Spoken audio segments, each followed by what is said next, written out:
when I think how much better I'm gonna be when this is over.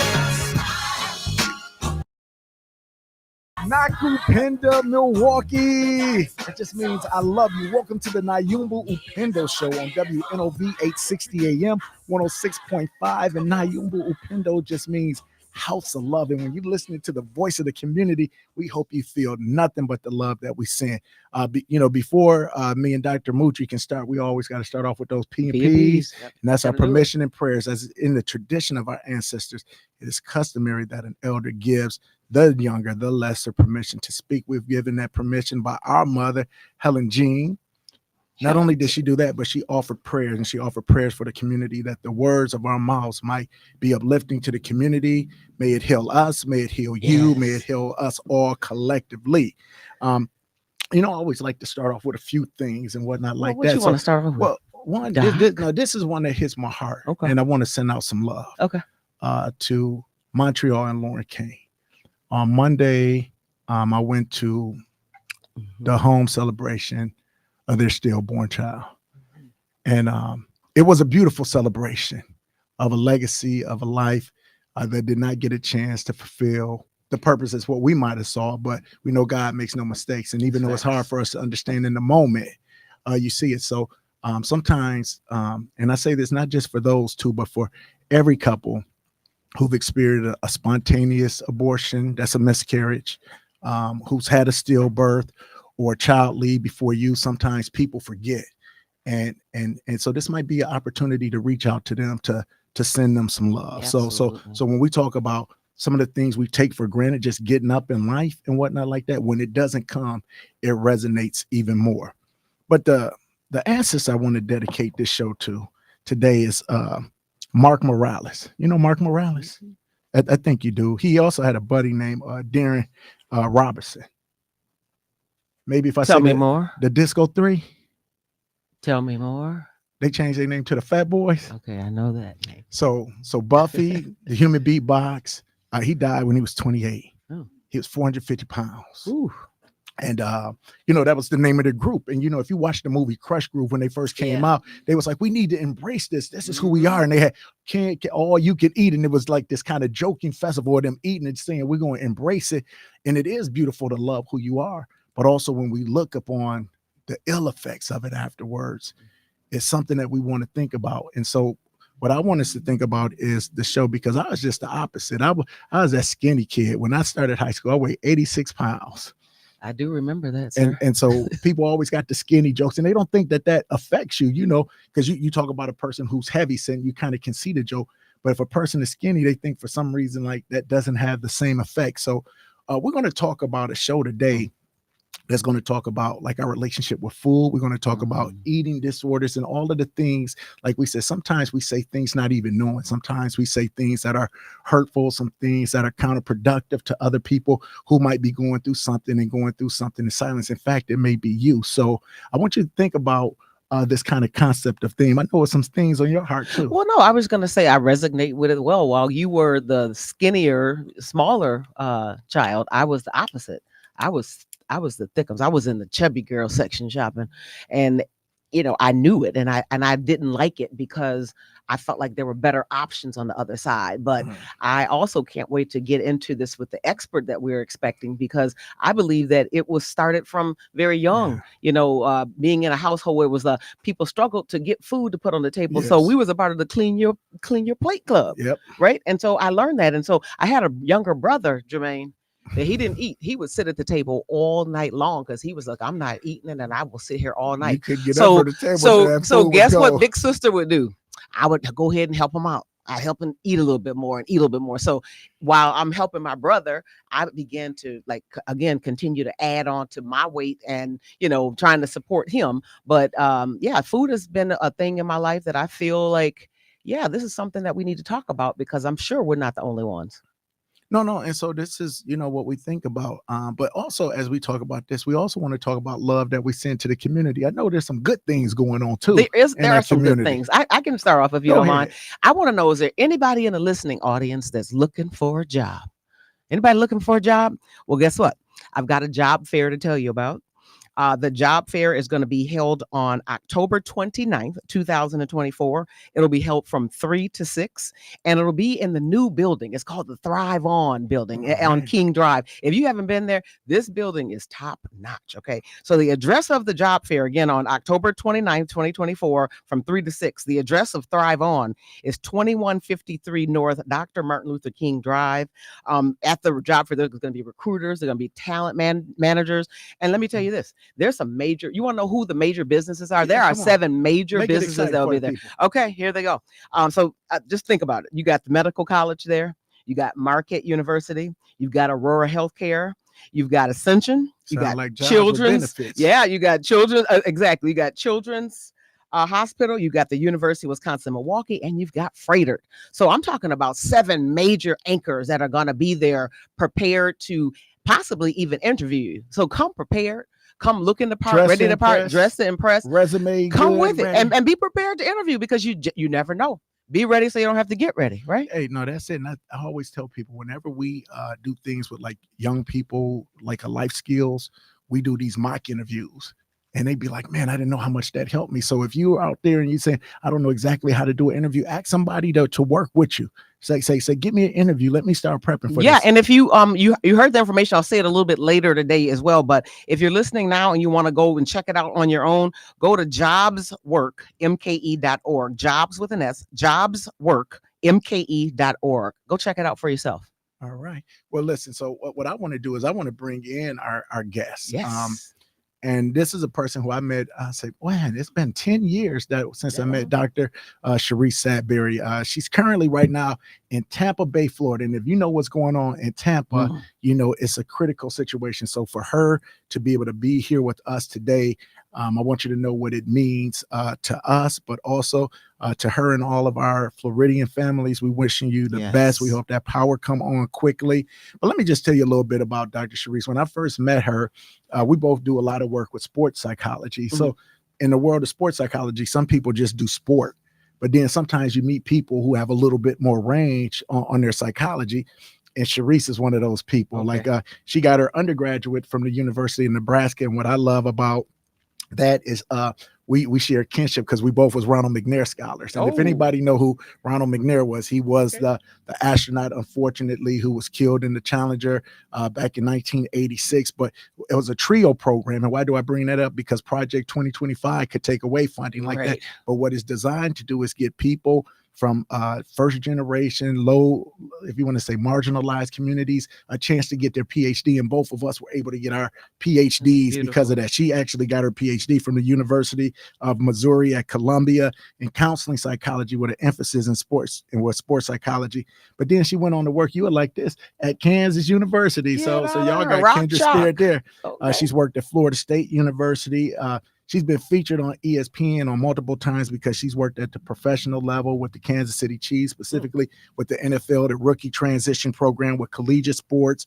She's on the registry for the USOPC, which is the Olympics and the NFL. But she has her own clinic. It's called Optimal Moments. And what I love about her clinic is it's not just focused on sport. And I think when people work on issues that's not just sports psychology, that they have so many other ability to bring to sport. But she works with school psychology, but she's another expert thing, because you talk about sports, you talk about school, this is where you start to see eating disorders really come to life, because it can happen at any age, it can happen with any gender.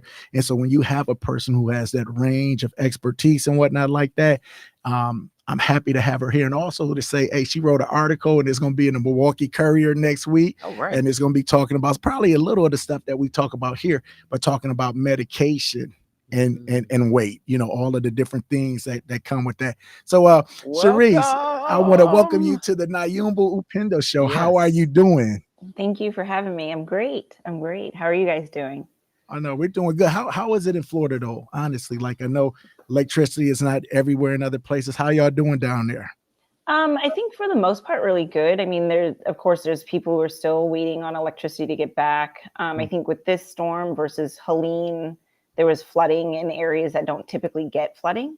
So they're not in, flood zones. They weren't in evacuation zones. So there's some people dealing with some things that they weren't necessarily prepared to have to deal with. So, school's been out for about 2 weeks now. Oh, so it's And like like even, COVID again for y'all. huh? It's like Yeah, it COVID is like again. COVID again. Yes, I've been working from home and teaching at the same time. So I think, I mean, I think the thing about Florida is that true Floridians are pretty used to this process. They look at it as like a free, get away from work and have fun and hang out kind of stuff. And then, other people who aren't used to living in this area and having to deal with back-to-back storms, especially, are trying to figure it out. So Yeah, that makes sense. It's sort of like I think about when you said it. I'm like, yeah, because we get snow, we don't like it. It gets tall. We just know how to deal with it, or the -degree temperature. We just know how to dress for it. So that makes so much sense. Yeah. mhm. So what I want to do is like really jump into the conversation today. And I want our callers to know that this is a show that you will be able to call in 414-444-5250 as we talk about this, because like I said, this is something that many of us kind of deal with silently within our own homes, within ourselves. And what we want to do is to really talk about it, give you like uh, names for it. When we talk about diagnosis, how do we identify it? What are the symptoms? What are the signs? What are the treatments? So Dr. Sadberry, what I'll do is just kind of kick it over to you in a very general form. Like if you were giving a presentation to like a group of fifth graders and whatnot, and they said, we're talking about eating disorders, and they looked at you like, what's an eating disorder? How would you explain it to them? The most basic way I would explain that to someone is their relationship with food. And so whenever I start any kind of conversation with anybody about eating disorders or disordered eating, which is what we see more, most people aren't going to reach that diagnostic level. But we just ask them, like, what is your relationship with food?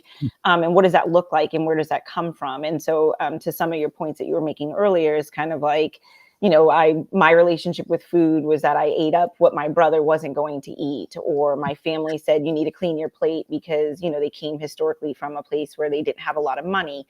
I see a lot of Hispanic communities, and they talk a lot about that eating is love. And so you show you love your grandma by continuing to eat as much food as grandma provides, right? And so I think the very basic general sense is like, what is your relationship with food? And then what is your relationship with your body? So if we're talking about eating disorders, a lot of times it is rooted in, when we talk about anorexia especially, is rooted in that relationship with your body. How much do you love or hate your body? And what do you do in relationship to food to try to control your body and what it looks like? So I love the question, what you just stated. You said anorexia. And so when we talk about these disorders, when we talk about of eating, I look at mental health, and sometimes people don't look at eating as though it could be a mental health issues. But when we break it down, we can break this down into multiple areas. So we could talk about anorexia, bulimia, binge eating. Can you kind of define those areas for the listening audience? So, anorexia nervosa is the idea or the diagnosis that when someone restricts eating to the point where they have significantly lost weight. So, they are incredibly underweight for what they should be for their height in terms of that. And there's this fear of gaining weight. And so, their relationship with food is restricting as much as possible. And a lot of times you'll also see a lot of over exercising because of that and other purging behaviors, even if they do eat. So you're seeing someone who is incredibly thin, which is incredibly dangerous. I think a lot of times, when we talk about obesity, we talk about only the dangers of being significantly overweight. There are incredible dangers for being significantly underweight as well. It is one of the only diagnoses when we talk about eating disorders in the DSM, it's one of the only diagnoses you can actually die from having. So there's significant increase for a heart attack when your weight is that low or when your weight is too high, and then from that binging purging process. So anorexia is I want to go pause you ahead. real quick, Dr. Sadberry, because when somebody says something that's so powerful, we do an instant replay and say rewind that, say that again. And when you say anorexia is the one that somebody can die from, can you please state that part again? Yeah, and it's not just anorexia. Any of our eating disorders are mental disorders that you can die from having. So when you are on the anorexia side and you're significantly underweight, your heart slows down and you can suffer cardiac arrest from that. When you are significantly overweight, your heart does not grow to compensate for the extra weight that you're carrying. And so you can die from heart attack from that. And then when we look at bulimia, which is in between eating disorder or anorexia and binge eating disorder, they're binging purging. So they're eating a significant amount of food in a short amount of time, and then they're purging that out of their body. And that can lead to a heart attack as well.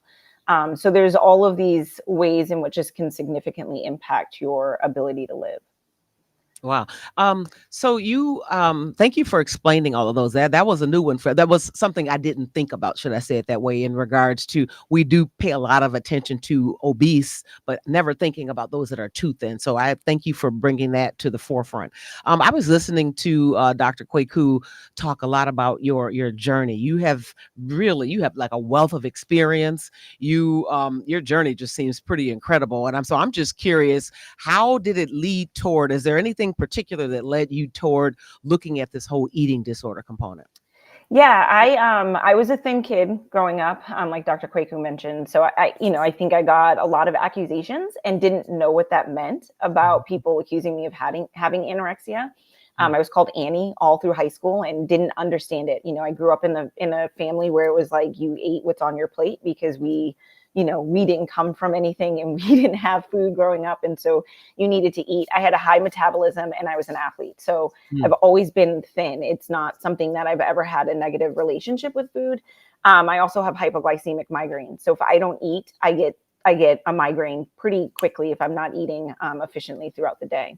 So I never thought anything of it. And then when I got into college and especially into grad school, I started to learn more about eating disorders and learning that I had friends that had eating disorders, and then going back in my mind and recognizing some of those behaviors that they were exhibiting that I overlooked because it was not something that I ever thought of. My relationship with food was never like that. And I think because of that, I've been very motivated to help people in that realm of just being able to, take care of themselves. I think at the end of the day, most people who go into the mental health field want to help people. And so I see this as another space in which people are suffering. And I think a lot of times suffering in silence. And I think in the Black and brown communities, definitely not even people paying attention to the fact that we would have an eating disorder. And so wanting to be able to provide support around that. That's beautiful.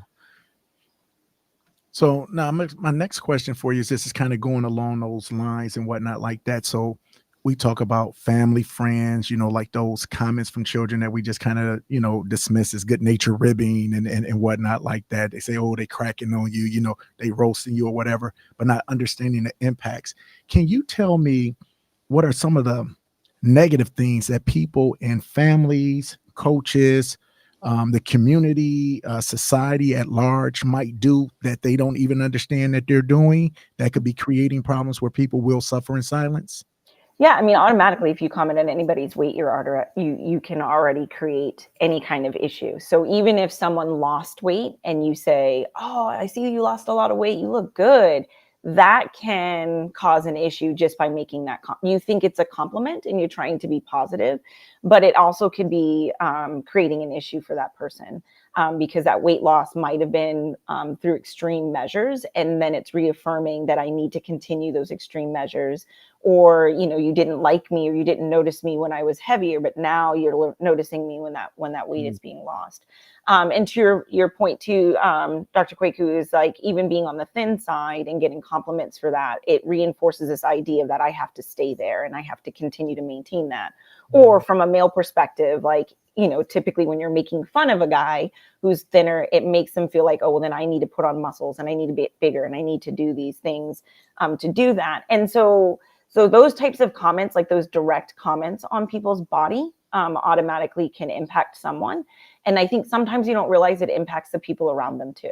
So that person may not have any issues and they may take it as a compliment and be totally fine. But if their siblings or cousins or friends are around who have issues with their own weight, they might internalize even those comments being made as well. How we talk about food, right, in the home is really important. It's kind of almost like you can't have a sweet unless you do these things, or you clear your plate off or what have you. And so almost that sense of like, you must eat all these food and you must eat this way. Like I said before, food is love. And so it makes me feel good if you eat all my food. You go to a family event, a family reunion, and everyone's cooked. Mhm. Yeah. And then you want to try everything because you feel like you have to try everything because the whole family's there. And not understanding that you don't necessarily have to do that, but there's a sense of, I don't want to offend anybody by not eating food or doing that. So there's all of these little nuances that we do that can create concerns around body and food. So sorry, I go was gonna say, ahead. can we keep going with that? So you talked about like people can say things that really make you think about.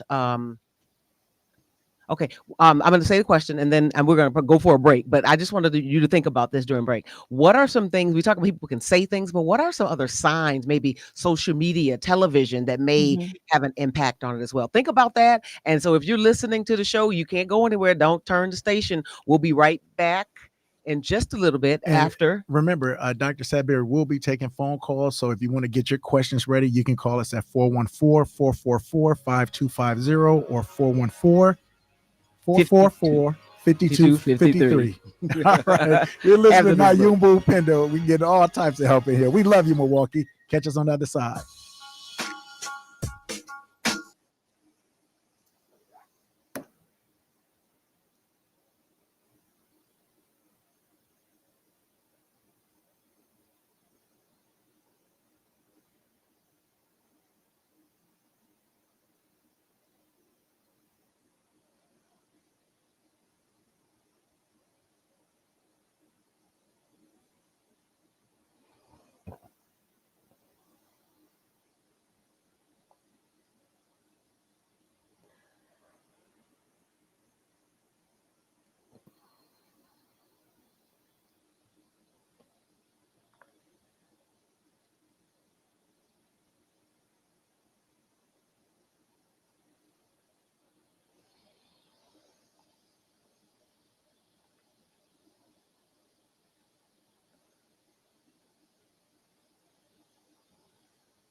So low, wondered why I'm Welcome back to the Nyumba Upendo Show, WNOV 860 AM, 106.5 FM.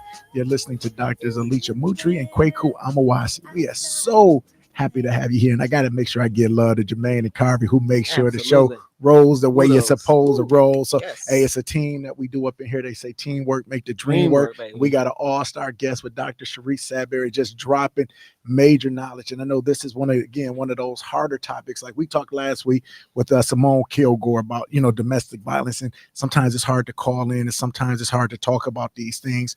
But even today with eating disorders, we were talking over the break and we were like, man, this hits home a little bit more than what I even thought and whatnot like that. So Dr. Sadberry, we want to go back into the question that Dr. Mutri was kind of prepping you for before we left. Yeah, right before the break, we talked a little bit about things that people say that can really push or like bother folks and really kind of push that eating disorder. I wanted you to really dig into not only what people say, but what they see, maybe what they see on media, television. What are your thoughts in regards to that?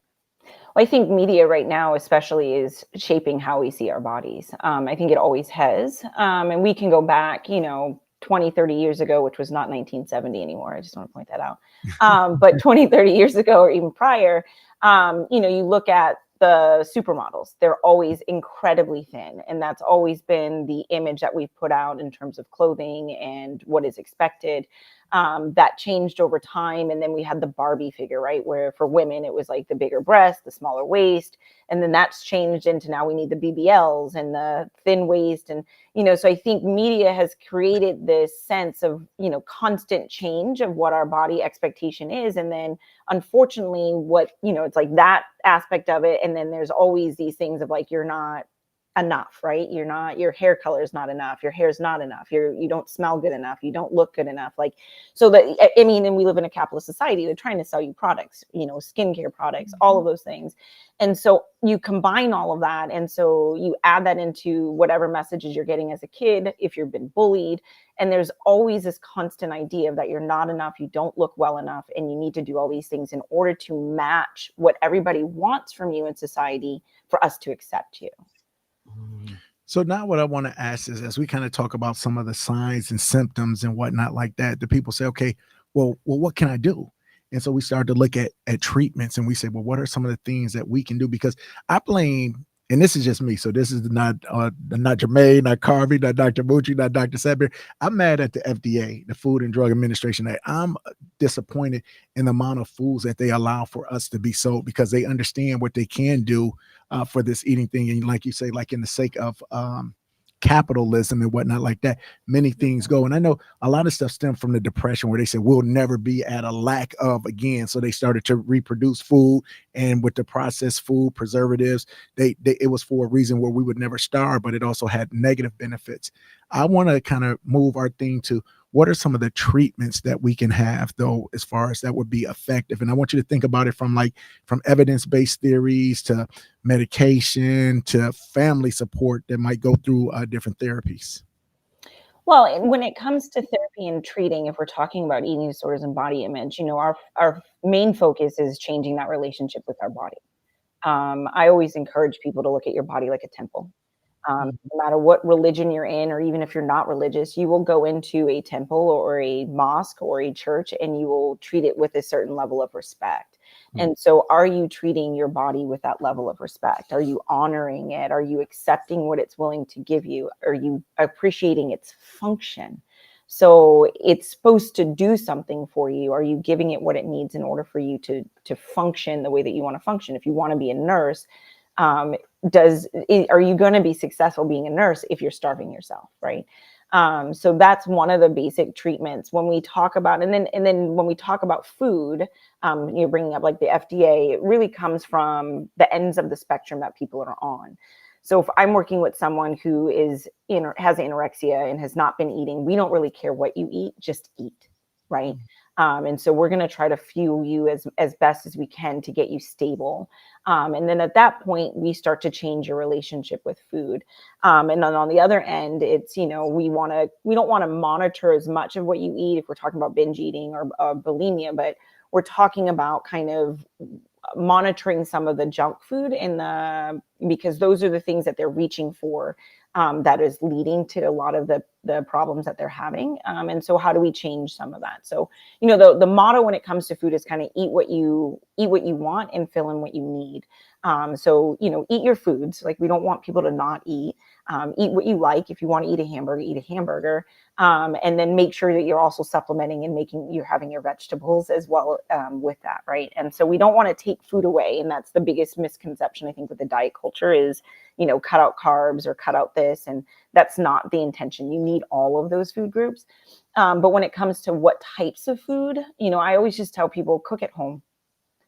Right. The more you cook at home, the more you have control over what is in the food that you're eating, in the sense of that you're not getting all the extra preservatives and the additives and all of those things that the FDA allows in our food.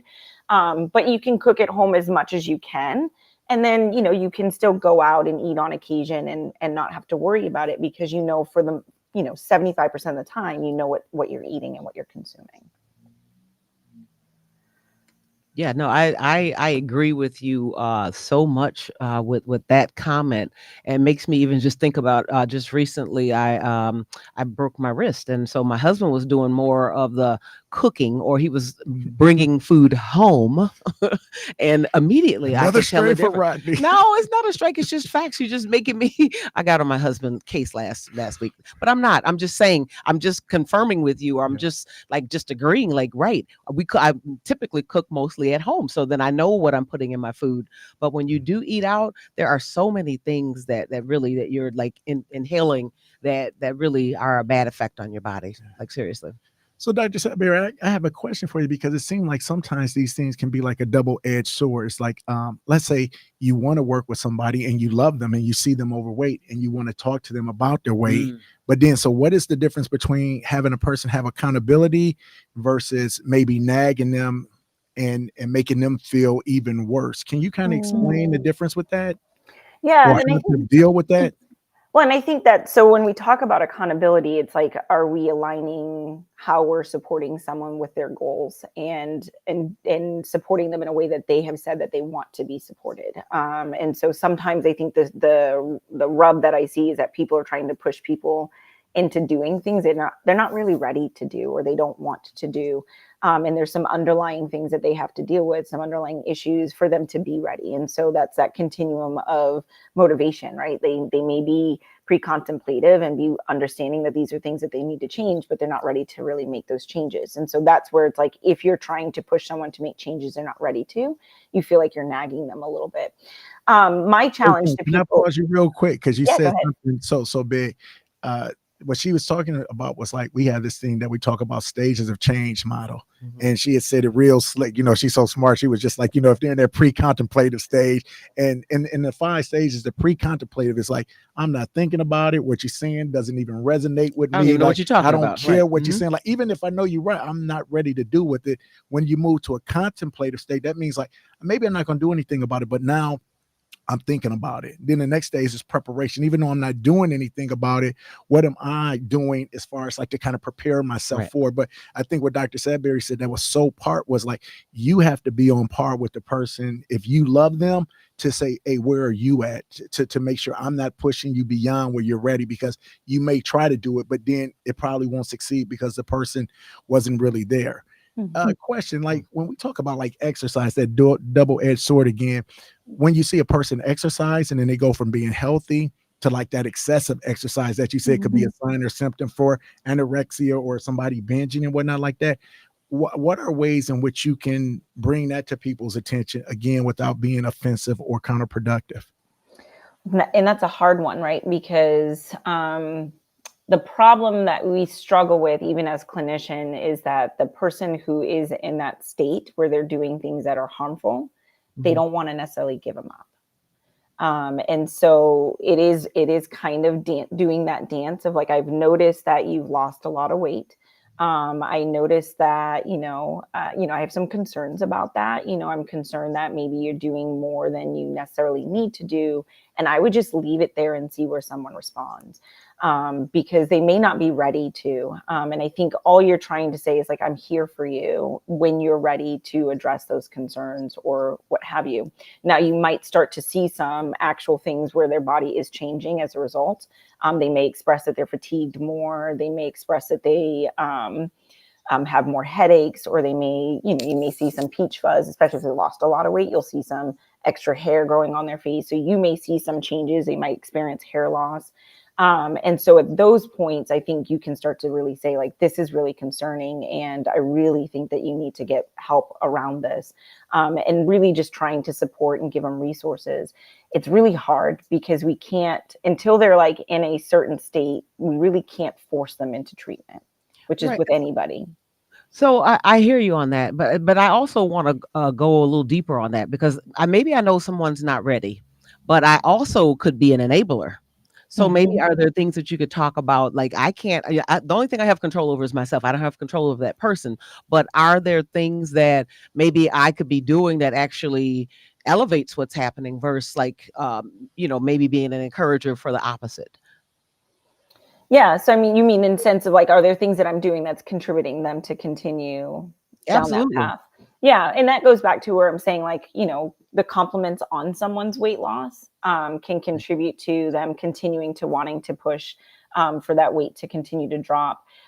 If you're working out with that person and you are trying to hold them accountable, I think that sometimes can contribute to that too, because there's competition that can come from that. And if they see that you're being successful and consistent in a certain way, then they might compete with you. And I think sometimes we have to do when we're holding people accountable, or we're in those relationships with people, is really challenging to understand that, like, my body and your body are not the same. Right.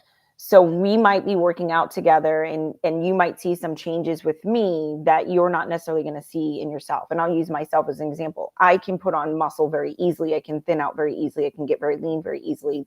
That's just my body type. Someone else may not experience the same results that they're going to get from us doing the exact same workouts, which could contribute to them competing. And so I may even be able to say, like, maybe we shouldn't work out together, because I feel like us doing this together is contributing to you feeling a certain way about yourself. And I may not be the best person for you to do this with, right? And so who else can support you? Who else can we build support around you with? Because you can't change the way that they're perceiving you, but there is a lot of competition between people with their bodies, especially in women, and especially with men when we get into certain realms. So I have a question for you, because I'll say like this: as a psychologist, you work with clients who have eating disorders, body image concerns, chronic medical conditions, and general mental health concerns in general. What do you see as some of the issues with weight loss drugs like Ozempic and the like? Well, I mean, I think the biggest concern with those types of medications is we're still coming from this like anti-obesity, fat phobia, fat shaming, we must be thin kind of mindset, that we're trying to force people into this idea that you have to lose weight. And it's just another ism, right? Like we definitely judge people and treat people differently based off of their size. And you'll hear it from people who have been in a bigger body, who have lost some weight, and they say that they've been treated differently or better as a result of that weight loss. And so, I think it's really trying to, the concern with that is that society is really pushing this idea that every body is going to be a thin body. And the reality of it is that we all come from different body shapes and sizes. And those meds are trying to force people into a certain space, if that makes sense. No, it does. And we have a caller on the line. So caller, we're going to say, do you have a question or a comment? 30 seconds for a question, 60 minutes for a comment. Okay, 60 seconds. Now I got you. All right. Good morning, Brother Kwaku. Hey, my man, JT, Yes, what's yes, good? sir. Tyrone W. speaking. Good morning, Mr. Rideout, Mr. Carvey, ladies. Good morning. Yes, good morning. Very quickly, as I notice, a lot of the ladies that I love a lot, like your Jennifer Hudson, Oprah Winfrey, Lizzo, Jill Scott, I mean, we were born and bred to be big boned from the continent to where we are now. And it seems to me like if your head is big, you're not being funny, but you've got to allow your body the equal balance enough to be able to carry your head around. Even with you've got to allow your your body to carry your head around. I look at Jennifer Hudson. She's still beautiful, but she done lost so much weight there, that old big head of hers. I don't know if that body can sustain carrying her weight around that head. So can we get to a point to where we've lost so much weight to where we're in balance with the size of our head there? And I'm not being funny. It sounds funny because they say you got a big head, but most of us do, even me. But I mean, size that up for us. Can we get to a point to where we're asking too much of our body, or losing too much weight to where we can't even carry our own head around? No, I like that question, bro, Tyrone. I do. Thank you very much. I appreciate Okay. it. Thank you. No. I just visualized all No, this. I mean, because like what you said, like sometimes we try not to be funny, but it's comical, but it's not. Right. And I think the question, did you hear the question, Dr. Sadberry? I did. Okay, go ahead. Well, so here's what I would say is that everybody's body has a range, right? Like there's a set point range of where your body is happiest and healthiest. And so there's a thinner side, and then there's the heavier side, right? And we're all going to vacillate between that. And yes, when you force your body outside of that range, it does start to break down, right? And so, I always use the example of Serena Williams and Venus Williams with my clients. You are talking about two extremely incredible athletes, some of the best athletes in the world, and they look completely different. And so they look completely different because naturally that is the way in which their body is supposed to look. And so can you just establish being healthy and allow and accept your body within that range that it wants to be in versus trying to force it into a range that it needs to be in. When we talk about celebrities, the problem is, if we go back to the question that was posed earlier, is that they are set to a very different standard in the way in which their body should look than the normal person, everyday person. I saw Jennifer Aniston had said this a couple years ago, and she said, I get paid millions of dollars to force my body to look this way. You don't. Please don't do this to your body, right? And so, and that's the problem, right? Because they're going to try to do this and to force themselves into that because they don't want to be shamed. Oprah has talked a lot about the shame that she's experienced in the media over the years. And so their mindset is so different, but then they also set the tone for everybody else and thinking of what their body should be. But yes, your body has a set point that it needs to be in, and it's going to vacillate between that based off of your lifestyle and things like that. And it's happy there. It's not happy when you force it outside of those bounds. I think about like what Tyrone had talked about, and I think about, our community and the things we say, not even knowing it. People be like, I like fat Luther better than skinny Luther. And, when Luther got skinny, it was just like it ain't the same. Or even like with Mary J. Blige, it was like, oh, I like sad Mary better than happy Mary, what like that. What is it about our community that we love people sometimes who don't fit the mold, who sometimes, is it because they make us feel better by being like that? Or is it that we all have some internal hateration going on? I think everything that we do in reflection with other people is a reflection of ourselves, right? So like that's our, how we judge other people is also how we're judging ourselves internally. And so, yeah, I think we all have our own insecurities and our own aspirations. And so that can be influenced in how we speak about other people. I think when people we've grown up seeing a certain way change, I think change is hard. And so those comments sometimes are driven by that. We're used to Jennifer Hudson looking the way that she looked when she first came out and came on the scene. And so she's changed, and that can be hard to see that change in that person and what they represent, because maybe when they looked a certain way, when they first came out, they represented it, we felt seen, we felt aligned with them. And then when they change, we don't feel as aligned in that sense too.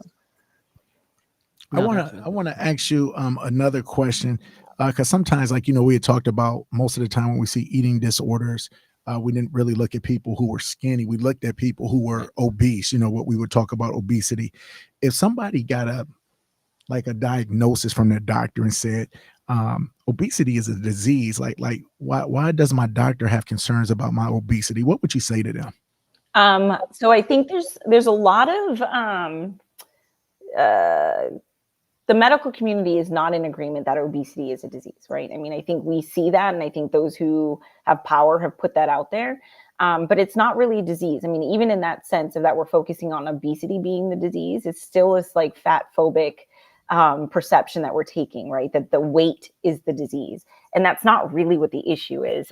There are some concerns that can come from the excess weight, right? Like you can cause some issues on, your bone structure. And so that's where people might experience more like foot pain, knee pain, back pain, those types of things. But that in and of itself is not what the disease is. There's usually something else that's underlying, right? That's going on that might lead to those lead to not being able to lose the weight. So like you talk about thyroid disease, PCOS, melanocortin system dysfunction, where your brain and your body aren't communicating the way that they're supposed to in terms of knowing when you're full. Those are actual diseases, and those are things that we can treat.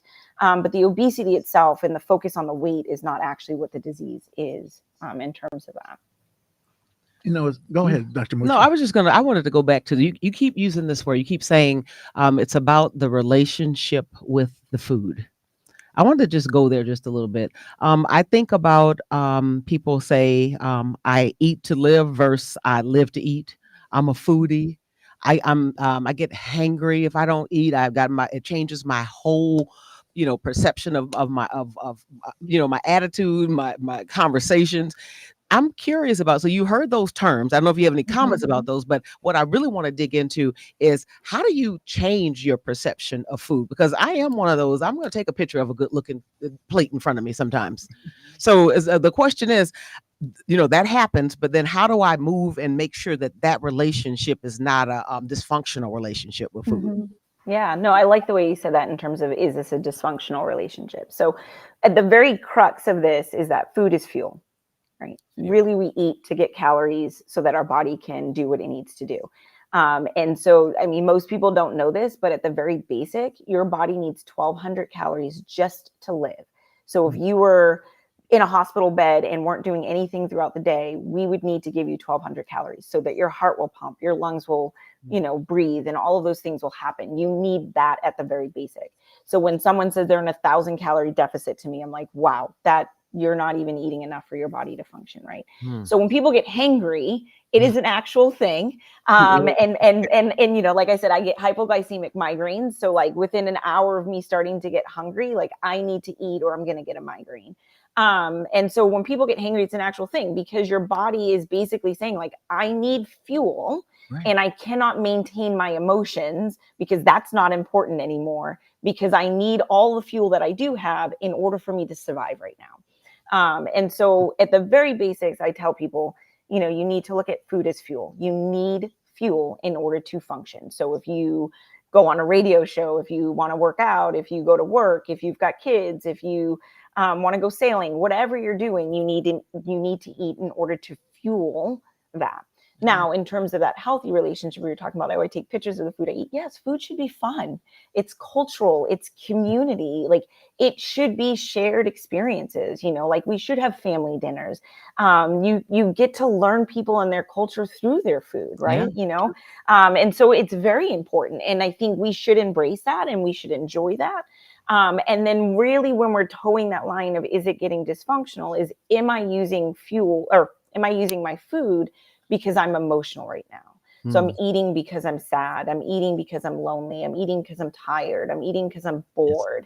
I'm eating because I'm angry at someone. So that's concerning. Am I not eating because I want to look a certain way in terms of that too, right? So when we start to have these like kind of toxic experiences with food is when it starts to become concerning.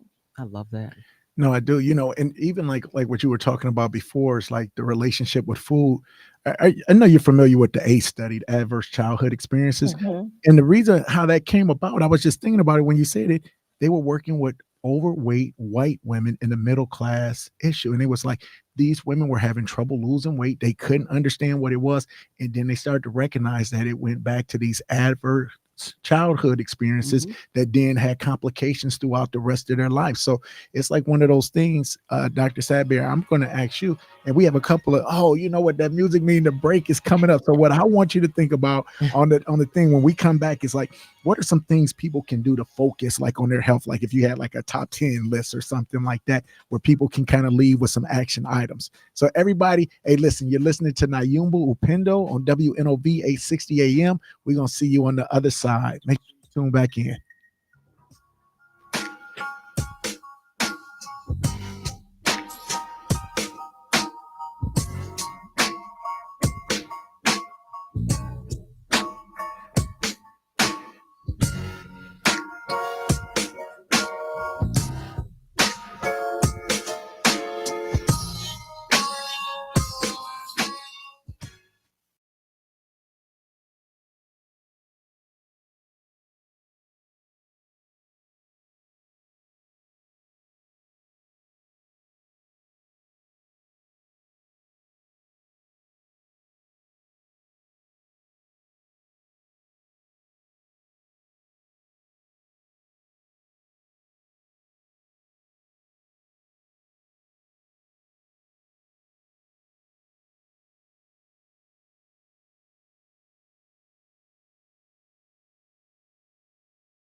the voice of the community, the only Black-owned radio station in Milwaukee. Some try to be the best, but they really just the rest. So WNOV, mad love to our listening audience. And sadly, if you hear that music, you know that means we're coming to an end. It's like so the quick. preacher It's just so coming quick. to a thing. I know. I was telling Dr. Sadberry, I was like, I love this show because as a clinician, sometimes we come on, you think you know everything, but it's expose some of my blind spots, some things I have to tighten Yes, up same here. personally and professionally. And so Dr. Sadberry, like when we had left, we was like, well, what are some things that's important to improve health, especially like for stress management? Because a lot of you have these eating disorders, you have anxiety, you have this anxiousness, you have a depression, you suffer in silence. And so it's a lot of mental health issues that go with that. That's like what we call comorbidity, when you have more than just one issue going on. So Dr. Sadberry, what would be some of the things that you would have to say to help us to focus on our health? Yes, and I just want to kind of piggyback on what you had said to Dr. Kwaku, is that sense of that chronic stress has a more significant negative impact on us than obesity does. And so for all of us, we need to really just work on managing our stress if we want to truly focus on our own health. But the things that I recommend is developing meaningful relationships, right? And so not just having people around just to have people around, and that's where we have to set good boundaries and maybe cut out some toxic people, but ensuring that the people that you do spend your time with, that you share space with, that you break bread with, are people that you really truly feel supported and valued by. Number 2 would be go outside 20 minutes every day, right? We need sun, we need fresh air. We need to be exposed to nature, and scientifically we see that does elevate a lot of our emotions, and by just being outside and enjoying that. Move your body, right? Whatever that means. So for some people, they hear move their body and they think, oh, I must exercise. That's not exactly what you have to do. A brisk walk is exercise. So go for a walk, get your lungs going, breathe heavy, kind of do those things. We're too sedentary as a community and nowadays. And so any type of movement that you can do. Eat what you like, add what you need, right? So enjoy food. Don't cut anything out of your food, but just make sure you are getting all of the food groups. With that, for those people who don't like broccoli, you should at least eat some vegetable. I think what's key, especially for women, is resistance training. So increasing that lean muscle, and that's really valuable, especially as we age, because it's so important for our bone health.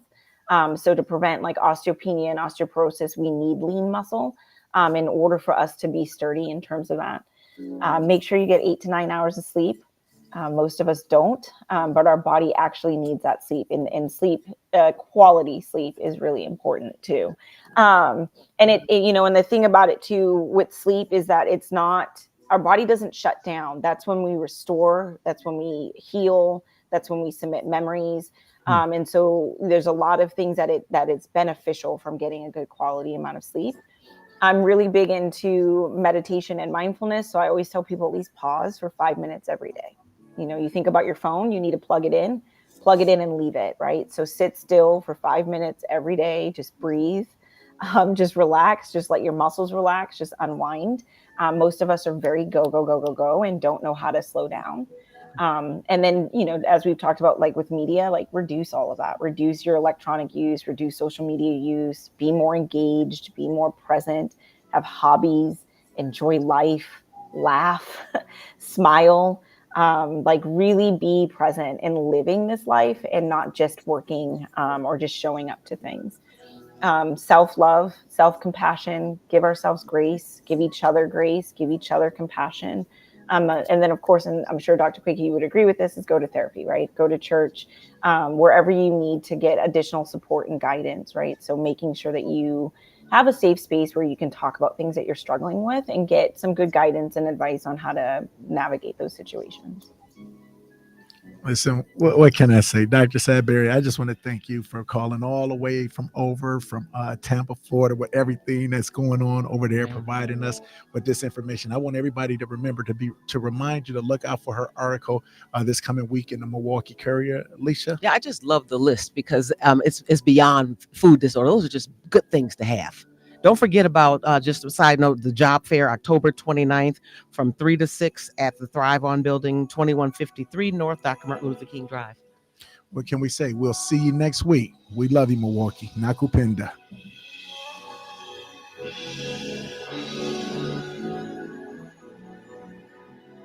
Awesome. Thank you for having me. I don't know if you guys can hear me. Can you hear me?